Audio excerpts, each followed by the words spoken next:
Data ఉంటే ఇవ్వు, data లేకపోతే ఎందుకు అలా చేసావు, నీ మీద ఎందుకు చర్య తీసుకోకూడదు పులివెందుల ఎమ్మెల్యే జగన్మోహన్ రెడ్డి నీ మీద? ఎస్, ఒకసారి చెప్పాలి.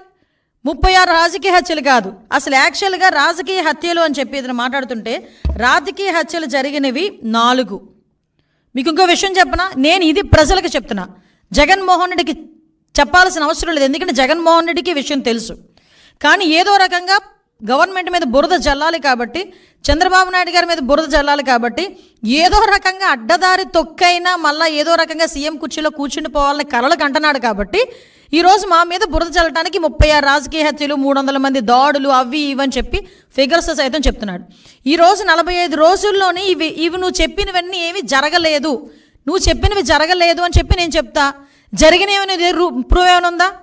యాజ్ ఎ హోమ్ మినిస్టర్ నేను మాట్లాడుతున్నా, నువ్వు చెప్పినవన్నీ కూడా అబద్ధపు లెక్కలు, దీని మీద నువ్వు ఎక్స్ప్లెనేషన్ ఇవ్వాలి, దీని మీద నేను కేసు పెట్టాలనుకుంటున్నాను. ఎందుకు కేసు పెట్టకూడదు, ఎందుకు చర్యలు తీసుకోకూడదు జగన్మోహన్ రెడ్డి మీద ఈరోజు ప్రభుత్వం మీద? అప్పుడు నిజంగా జరిగిన ఇన్సిడెంట్లే, రంగనాయకమ్మ గారు జరిగిన ఇన్సిడెంట్ అమరావతి గురించి ఒక చిన్న పోస్ట్ పెట్టారని సిఐడి వాళ్ళని పంపించి ఆవిడ వయసును కూడా పక్కన పెట్టి వాళ్ళ చేత విచారణ జరిపించి సిఐడి ఆఫీసులో కూర్చోబెట్టి విచారణ చేపట్టావు. ఇలాంటి సంఘటనలు గౌతు శిరీష గారు ఒక చిన్న పోస్ట్ గవర్నమెంట్కి వ్యతిరేకంగా పెట్టారని సిఐడి నోటీస్ ఇచ్చి ఆవిడని సిఐడి ఆఫీసులో కూర్చోబెట్టావు. చింతకాయల విజయ్ గారిని, ఇలా చాలామంది మా టీడీపీ లీడర్లని కాకుండా జనసేన లీడర్లని కూడా గవర్నమెంట్ మీద అడ్వర్స్గా తప్పుగా ఒక పోస్ట్ పెడితేనే, నిజం అయినప్పటికీ కూడా తప్పుగా మీకు వ్యతిరేకంగా ఒక పోస్ట్ పెడితేనే సిఐడి ఆఫీసులను తీసుకొచ్చి నువ్వు కూర్చోబెట్టి చర్యలు తీసుకొని మా మీద ఎంక్వైరీలు వేసావు. ఈ రోజుకి కేసులు నడుస్తున్నాయి, ఈ రోజుకి కేసులు సంబంధించి కోర్టుల చుట్టూ తిరుగుతున్నారు. మరి ఇంత డెలిబరేట్గా ఒక శవాన్ని అంటే పలకరించడానికి వెళ్ళి అక్కడ ఏదో హత్య జరిగింది, ఆ కుటుంబాన్ని పరామర్శించడానికి వెళ్ళి పరామర్శించడం మానేసి బయటకు వచ్చి నువ్వు గవర్నమెంట్ మీద ఎలిగేట్ చేసావు. ఎలిగేట్ చేసేటప్పుడు ఎన్ని హత్యలు జరిగినాయి అని ఇలాగని చెప్పి తప్పుడు లెక్కలు నువ్వు ఎందుకు ఆధారాలు చూపించాలి? ఈరోజు నేను చెప్తున్నా, ఒక హోమ్ మినిస్టర్గా ఇక్కడ పొలిటికల్ మర్డర్స్ అనేవి 4 జరిగినాయి. మీకు ఇంకో విషయం చెప్పనండి, ఆ 4 కూడా 3 టీడీపీ వాళ్ళే చచ్చిపోయారు. తెలుసా మీకు? అందులో ఒకడే వైసీపీ వాడు చనిపోయింది. నేను క్రైమ్ నెంబర్తో సైతం ఇస్తా. క్రైమ్ నెంబర్ 137/24, అది దుగ్గిరాల పిఎస్లో 4/6 జూన్ 4వ తారీఖున జరిగింది. చనిపోయింది కాసిం, చంపింది కమల్, వైసీపీ అతను. కావలస్తే మీరు political rivalry, accused belong to YCP and deceased to TDP. Due to political rivalry he was killed.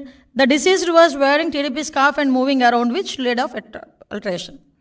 What అలాంటిది ఇంకొకటి క్రైమ్ నెంబర్ 92/24 వెల్దుర్తి 9వ తారీఖున జరిగింది.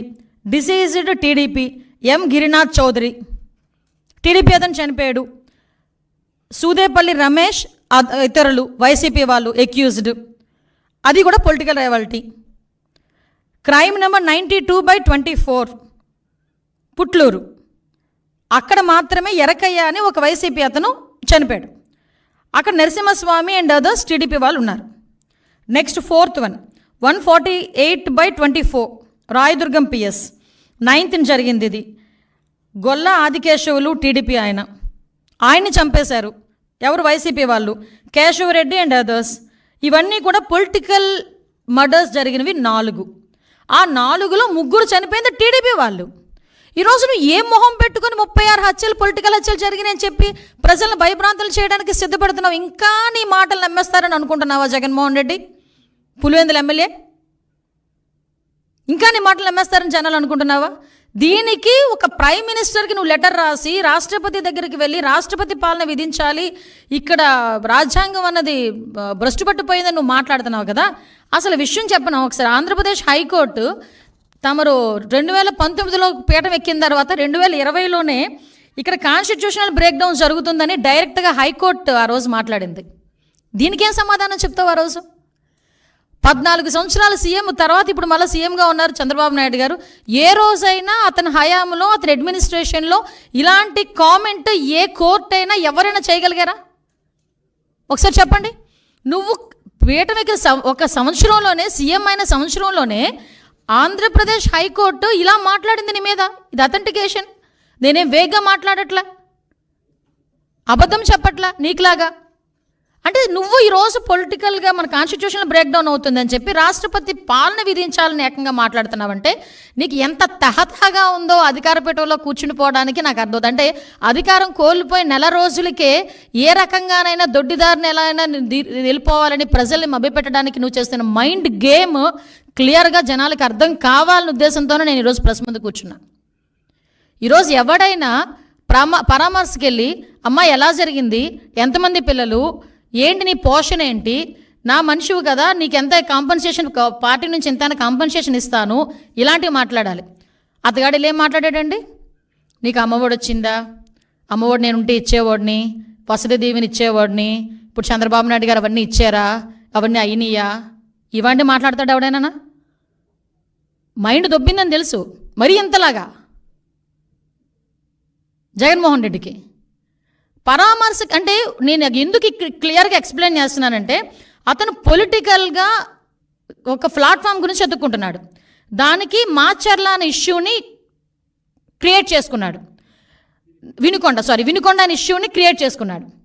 ఆ వినుకొండలో జరిగిన ఇన్సిడెంట్ గురించి పర్టికులర్గా దాని మీద ఏదో రకంగా వెళ్ళి బురద జల్లాలనే ఉద్దేశంతో అతను వెళ్ళి అక్కడ మాట్లాడాల్సిన మాటలు మానేసి హత్య జరిగిన చోట రషీద్ గురించి మాట్లాడడం మానేసి, రషీద్ గారి తాలూకా కుటుంబం గురించి మాట్లాడడం మానేసి ఫోటోలు చూపిస్తున్నాడు. ఎస్, నేను ఉన్నట్టే ఫోటోలు చూపించావు. ఫోటోలు చూపించినప్పుడు ఏం చెప్పావు, ఎమ్మెల్యే గారి భార్యకి కేక్ తినిపించావు, 10 సార్లు నొక్కి నొక్కి నొక్కి నొక్కి చెప్పావు. మా వాళ్ళు సోషల్ మీడియాలో వేస్తున్నారు, భారతి గారితో ఫోటో ఉంది అతనికి సెల్ఫీ. మరి ఎమ్మెల్యే గారి తాలూకా ఒక్క జిలానీనే హత్య చేశాడు, జిలానీనే అరెస్ట్ చేశారు, మిగతా వాళ్ళందరినీ ఎందుకు అరెస్ట్ చేయలేదు, ఇతనితో ఇంతమంది ఫోటోల్లో ఉన్నారు అని నువ్వు అన్నప్పుడు భారతి గారిని కూడా అరెస్ట్ చేయాలా? నిన్ను కూడా అరెస్ట్ చేయాలి, ఎందుకంటే నీతో కూడా సెల్ఫీ ఉంది, నేను చూపించమంటే చూపిస్తా. భారతి గారితో సెల్ఫీ ఉంది, ఎందుకంటే ఇంతకుముందు మీ పార్టీలో చాలా యాక్టివ్ పార్టిసిపెంట్ కదా. వాళ్ళ మధ్యలో ఉన్న వర్గ విభేదాలతో ఒకరినొకరు అక్కడ చంపుకోవడం అనేది తప్పు. నేను దానికి ఏకీభవించట. చంపుకోవడం అనేది ఎట్టి పరిస్థితుల్లో అంత బ్రూటల్గా చంపడం అనేది తప్పు. ఇమ్మీడియట్గా అరెస్ట్ జరిగింది, రిమాండ్కి పంపించాం, ఎక్కడ కూడా ఎటువంటి ఇబ్బంది కలగకుండా చూసుకున్నాం. నువ్వు వెళ్ళి రెచ్చగొడుతున్నావు, మళ్ళీ అక్కడికి వెళ్ళి వినుకుండా నువ్వు వెళ్ళి అక్కడ రెచ్చగొట్టి నువ్వు మళ్ళీ తిరిగి మాట్లాడితే పరిస్థితి వచ్చిందంటే ఒకసారి నీ తాలూకా మైండ్ సెట్ ఒకసారి ఆలోచించు.